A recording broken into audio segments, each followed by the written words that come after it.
شعبان کی فضیلت۔ بسم اللہ الرحمن الرحیم۔ السلام علیکم، welcome back to my channel beautiful Islamic creation. اس مہینہ کو نبی کریم صلی اللہ علیہ وآلہ وسلم نے اپنی طرف منسوب فرمایا ہے، اور آپ صلی اللہ علیہ وآلہ وسلم شعبان میں روزہ رکھنے کو بہت دوست رکھتے تھے۔ بخاری شریف کی حدیث نمبر 1956 ہے، اس کا مفہوم ہے، حضرت عائشہ رضی اللہ عنہا سے روایت ہے، آپ فرماتی ہیں کہ رسول اللہ صلی اللہ علیہ وآلہ وسلم رمضان المبارک کے بعد زیادہ تر شعبان المعظم کے روزے رکھتے تھے۔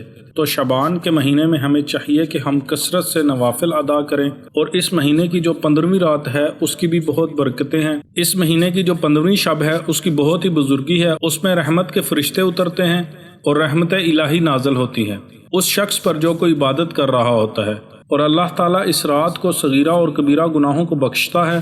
شعبان المعظم کے جو نوافل ہیں، جو کوئی شعبان کی 15ویں رات میں 4 رکعت نفل ادا کرے گا اور ہر رکعت میں 50 مرتبہ سورہ اخلاص پڑھے گا اور 15ویں دن کا روزہ رکھے گا، تو اللہ تعالیٰ اس کے 50 سال کے گناہ معاف فرمائے گا۔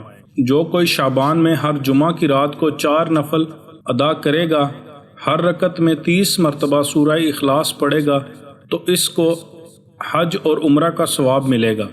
جو کوئی شعبان کے مہینہ میں 8 رکعت نفل ہر رکعت میں سورہ اخلاص ایک سلام کے ساتھ پڑھے، ایک سلام کے ساتھ پڑھنے کا طریقہ بھی ملاحظہ فرما لیجئے۔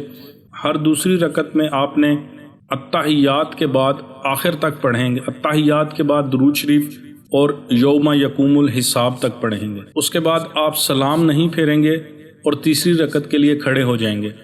تیسری رکعت کو آپ نے سبحانک اللہ سے شروع کرنا ہے۔